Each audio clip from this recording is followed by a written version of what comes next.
السلام عليكم ورحمة الله. معانا النهاردة حاجة بيبحث عنها جميع الناس، وكتير من الناس مش عارفين يجيبوها منين.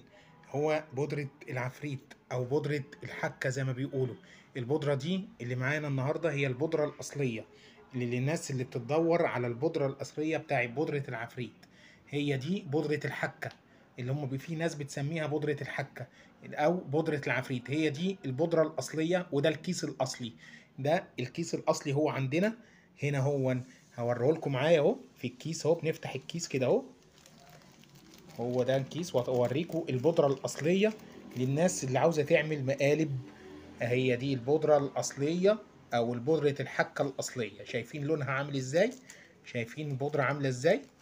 دي البودره دي للي عاوز يعمل مقلب في صاحبه، للي عاوز يعمل مقلب في المدير بتاعه، للي عاوز يعمل ينتقم من حد من صحابه، ياخد البودرة الأصلية دي. البودرة الأصلية دي عندنا احنا اللي بنصنعها.